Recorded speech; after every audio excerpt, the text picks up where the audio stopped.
मंगलवार को बीजेपी के नए प्रदेशाध्यक्ष का ऐलान संभव है। बड़ी खबर भोपाल से, जहां पर बीजेपी के नए प्रदेशाध्यक्ष के नाम को लेकर सुगबुगाहट तेज हो गई है। प्रदेश प्रभारी धर्मेंद्र प्रधान के कार्यक्रम से ये अटकलें तेज हुई हैं। 6 माह से हो रहा है बीजेपी प्रदेशाध्यक्ष का इंतजार। तो बड़ी खबर आपको भोपाल से बता रहे हैं, जहां पर बीजेपी के प्रदेशाध्यक्ष को लेकर जल्द ही ऐलान हो सकता है। अटकलें तेज हो रही है, सुगबुगाहट तेज हो गई है। बता दें कि धर्मेंद्र प्रधान के दौरे के बाद से ये अटकलें जो हैं वो ज्यादा और तेज हो गई हैं। मंगलवार तक का वो समय है, ऐसा माना जा रहा है कि मंगलवार को भोपाल को एक नया प्रदेशाध्यक्ष बीजेपी की ओर से मिल सकता है।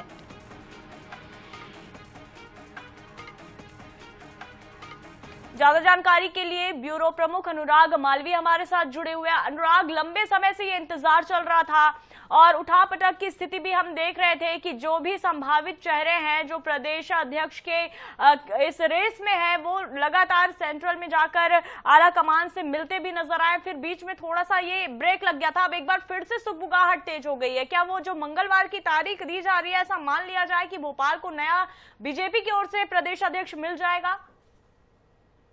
निश्चित रूप से देखिए, बहुत महत्वपूर्ण खबर है और लगभग ये तय है कि मंगलवार तक मध्य प्रदेश भारतीय जनता पार्टी को अपना नया प्रदेश अध्यक्ष मिलने वाला है। सबसे बड़ी बात यह है, अगर इस संदर्भ में हम आपको बता दें कि ये इंतजार काफी लंबा है। भाजपा प्रदेश अध्यक्ष जो वर्तमान में वी डी शर्मा है, इनको लगातार एक्सटेंशन मिला है और अभी भी वो दौर से बाहर नहीं माने जा रहे हैं। लेकिन जो माना जा रहा है कि भारतीय जनता पार्टी की कोशिश ये होगी एक नए चेहरे के साथ आगे बढ़ने की, और इस नए चेहरों को लेकर बहुत लंबी फहरिस्त है। अलग अलग सामाजिक समीकरणों के हिसाब से कई सारे नाम हैं। अगर हम बात करें तो कई नए नाम उभरे हैं। संपतिया उइके का नाम उभरा है, आदिवासी वर्ग से लाल सिंह आर्य का नाम उभरा है, एससी वर्ग से फग्गन सिंह कुलस्ते के नाम की चर्चा है, गजेंद्र सिंह के नाम की चर्चा है, सुनील सिंह सोलंकी के नाम की चर्चा है। सामान्य वर्ग की बात करें तो नरोत्तम मिश्रा के नाम की चर्चा हमेशा होती आई है, अरविंद भदौरिया के नाम की चर्चा है, कुछ हद तक के हेमंत खंडेलवाल का भी नाम लिया जा रहा है। इस तरीके से देखें तो ये फहरिस्त बहुत लंबी है और इस फहरिस्त के चलते कहीं ना कहीं हमेशा सुगबुगाहट होती रही 2-3 महीने के अंतराल से कि अब जो है नया प्रदेश अध्यक्ष घोषित हो सकता है। लेकिन अब अधिकृत कार्यक्रम जो है लगभग आ गया है। मंगलवार को बकायदा जिस तरह की प्रोसेस प्रदेश अध्यक्ष के निर्वाचन को लेकर होती है, लगभग वो प्रोसेस की तैयारी भाजपा प्रदेश कार्यालय में शुरू हो गई है। धर्मेंद्र प्रधान सोमवार शाम को यहाँ पहुंचने जा रहे हैं। मंगलवार सुबह जल्दी जो है पूरी की पूरी प्रोसेस को अंजाम दिया जाएगा और माना जा रहा है कि मंगलवार को एक लंबा इंतजार खत्म होगा जब मध्य प्रदेश को नया भारतीय जनता पार्टी का प्रदेश अध्यक्ष मिलेगा। जी, यानी कहीं ना कहीं अगर कहे तो धर्मेंद्र प्रधान के जो दौरा है उसको पार्टी संगठन में बदलाव की दृष्टि से काफी ज्यादा अहम माना जा रहा है। आजकलों में क्या ये बात भी ये हो सकता है क्या अनुराग की फिर से एक बार वी डी शर्मा को ही दोबारा नेतृत्व दे दिया जाए? देखिए, बहुत सारी संभावना है, भाजपा में से इनकार नहीं किया जा सकता, लेकिन इस संभावनाओं को बहुत कम रूप से आंका जाएगा क्योंकि इतना लंबा कार्यकाल हुआ है। परफॉर्मेंस जितना अच्छा वी डी शर्मा का रहा, शायद यही एक बड़ा कारण था कि उनको 2 एक्सटेंशन मिले और उनका विकल्प चुनने भी भाजपा को लगातार कठिनाइयां आई। तो संभावना को नकारा नहीं जा सकता, लेकिन संभावनाएं बेहद कम है। कई सारे बड़े और अच्छे नाम भारतीय जनता पार्टी के पास है जिन्होंने पिछले चुनाव में अच्छा परफॉर्म किया है बतौर संगठन में या बतौर अलग अलग स्तर पे सीनियरिटी के हिसाब से, और अगर देखें तो दिल्ली की करीबियत भी, ये तमाम चीजें बहुत मायने रखती है। और क्योंकि धर्मेंद्र प्रधान मध्य प्रदेश में भाजपा प्रदेश अध्यक्ष चुनाव के प्रभारी हैं और बतौर प्रदेश चुनाव प्रभारी ही उनका दौरा हो रहा है, इसलिए निश्चित रूप से माना जा रहा है कि भाजपा के प्रदेश अध्यक्ष की प्रक्रिया मंगलवार को पूरी कर ली जाएगी। लगातार इन दिनों जिस तरह से हम देख रहे हैं बीजेपी आदिवासियों को साधने की बिल्कुल कोशिश कर रही है। एक बड़ा वोट बैंक भी आदिवासी माना जाता है अनुराग, तो क्या ऐसे में ये बातें भी उठकर आ रही है क्या कि हो सकता है दलित या आदिवासी को ये कमान सौंप दिया जाए? अटकलों की बात कर रही हूँ, अटकलें क्या है वो तो लगती ही रहती हैं, लेकिन क्या ये भी संभावना है?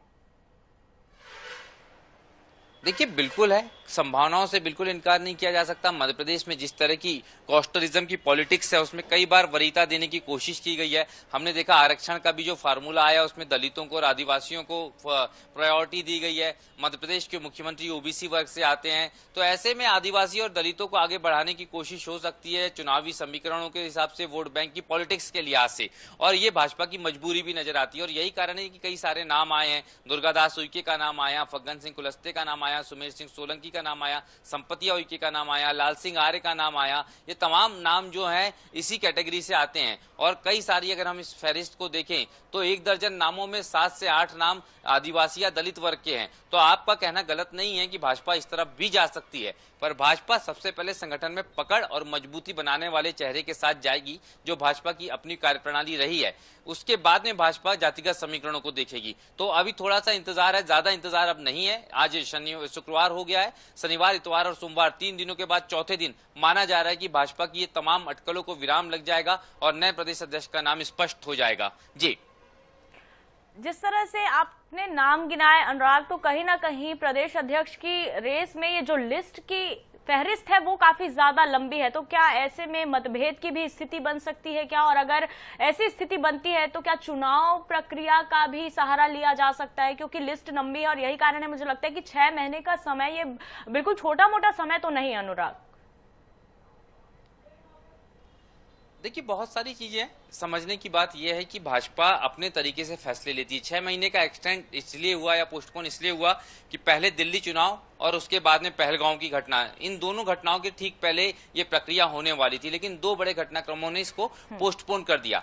पर अगर बात करें चुनाव की तो भाजपा में आपस में इस तरह का टकराव कम से कम प्रदेश अध्यक्ष के चुनाव के लिए तो नजर नहीं आएगा। दिल्ली ने नाम तय किया होगा, उसको एक बकायदा प्रक्रिया के तहत ऐसे पेश किया जाएगा कि निर्वाचित नाम है, हालांकि वो तय नाम होता है और उसी को जो है फाइनल जो है घोषित करने की एक पूरी परंपरा होती है। कुछ लोगों को यहाँ बैठाया जाता है, एक पूरा पैनल होता है और उसमें चुनाव प्रभारी उस नाम का ऐलान कर देते हैं। तो टकराव खुल के सामने नहीं आएगा। इंटरनल पॉलिटिक्स की बात करें, लंबे समय से चल रही है, चाहे वो नरोत्तम मिश्रा की बात करें, वीडी शर्मा की बात करें, तमाम बड़े नामों की, अरविंद भदौरिया की बात करें, और अगर हम बात करें वर्तमान प्रदेश अध्यक्ष से लेके बाकी की जो पावरफुल फेसेस हैं वो आपस में इसको लेके इंटरनल पॉलिटिक्स करते नजर आए हैं। लेकिन अगर चुनाव के दिन की बात करें या प्रक्रिया के दिन की बात करें तो ऐसा कुछ होने वाला नहीं है, क्योंकि ये भाजपा है और इसका अपना अनुशासन है, एक अपना तरीका है और ऐसे में बहुत बड़ा विरोध या इस तरीके के कुछ संकट बीजेपी संगठन के सामने नजर आने की संभावना नगण्य है। जी बिल्कुल। और एक बड़ा सवाल ये भी हो जाता है कि वीडी शर्मा का जो कार्यकाल है वो साल 2024 में ही पूरा हो गया था, उसके बावजूद भी उनको एक्सटेंशन मिला और वो अभी तक बिल्कुल प्रदेश अध्यक्ष की कमान संभाल रहे हैं। और शानदार कार्यक्रम, अगर हम कहें कि शानदार प्रदर्शन भी रहा है, ये वजह है कि बीजेपी को वहां पर मजबूती भी मिली है। तो क्या इसे एक तोहफे के तौर पर भी देखा जा सकता है कि वीडी शर्मा को शायद पार्टी की ओर से ऐसा एक तोहफा दे दिया जाए और फिर से उन्हें आगे ये पद के लिए बनाकर रखा जाए? अनुराग, देखिए इस बात को हम बार बार जोर देके नहीं कह सकते जितना हम बोल रहे हैं, क्योंकि देखिए भाजपा है, भाजपा अपने अच्छे कार्य करने वाले कार्यकर्ता को या संगठन पदाधिकारी को या प्रदेश अध्यक्ष को कहीं और एडजस्ट कर सकती है। लेकिन भाजपा को ये मालूम है कि इतना बड़ा एक्सटेंशन देंगे तो मैसेज गलत जा सकता है, क्योंकि 2 एक्सटेंशन ऑलरेडी दे चुके हैं। अभी भाजपा को एक नया चेहरा तैयार करना होगा, क्योंकि अभी चुनाव के लिए समय है। चाहे विधानसभा की बात करें, लोकसभा की बात करें, नगर निगम की बात करें, तो भाजपा के पास इस समय वो संकट नहीं है। भाजपा बदलाव के साथ जाने की संभावना में ज्यादा नजर आती है, क्योंकि उसकी रीति नीति थोड़ी सी अलग है। वो किसी एक चेहरे के भरोसे नहीं चलती और यही कारण है कि इस प्रक्रिया में बदलाव की संभावनाएं ज्यादा हैं। ये बिल्कुल। और अनुराग, चौंकाने का मन बीजेपी बना चुकी है और जो भी फैसले वो लेती है जरूर कहीं ना कहीं चौंका जरूर जाती है। जिस तरह से ये लिस्ट लंबी है, पुराने गृह मंत्री शामिल हैं, सांसद शामिल है, यानी कहीं ना कहीं तजुर्बे से भरे वो चेहरे जो प्रदेश अध्यक्ष की रेस में सबसे आगे चल रहे हैं। लेकिन क्या एक पॉइंट के लिए यह भी माना जा सकता है कि युवाओं के हाथों भी ये कमान शायद बीजेपी सौंप सकती है? क्योंकि युवा वर्ग को भी सबसे ज्यादा अगर अट्रैक्ट करने की कोशिश करें तो बीजेपी का फोकस युवा वर्ग पर भी ज्यादा रहा।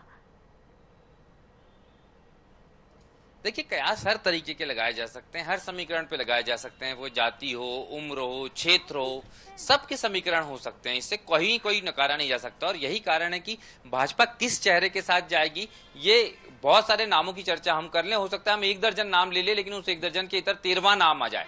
तो इस संभावनाओं से कहीं ना कहीं जो है कभी इनकार नहीं किया जा सकता और हम और आप क्या कोई भी ये दावा बहुत पुख्ता नहीं कर सकता कि वो इसी नाम के साथ भाजपा जाने वाली, क्योंकि चौंकाने की गुंजाइश पूरी रहती है। भाजपा एक अलग स्ट्रेटजी के साथ चलती है, उसे संभावनाएं तलाशने की आदत है और जिस चेहरे में सबसे ज्यादा संभावनाएं नजर आएंगी भाजपा उस चेहरे के साथ जाती नजर आएगी। जी बिल्कुल, तो 1 जुलाई को धर्मेंद्र प्रधान का दौरा है अनुराग, तो उनके दौरे को लेकर क्या कुछ तैयारियां कर ली गई हैं? अटकलों का दौर भी तेज हो गया है, लगातार उनके इस दौरे को लेकर ही बार बार ये बात निकलकर सामने आ रही है कि हो सकता है कि मंगलवार को एक नया प्रदेश अध्यक्ष बीजेपी को मिल जाए।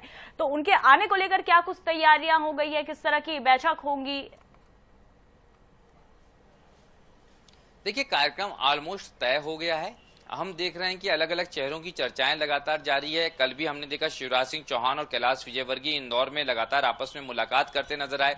वीडी शर्मा और मुख्यमंत्री अभी साथ में रतलाम पहुंच रहे हैं। उसके 2 दिन पहले हमने देखा दिल्ली में मुख्यमंत्री ने अनुराग, माफ कीजिएगा, मैं आपको रोकना चाह रही हूँ।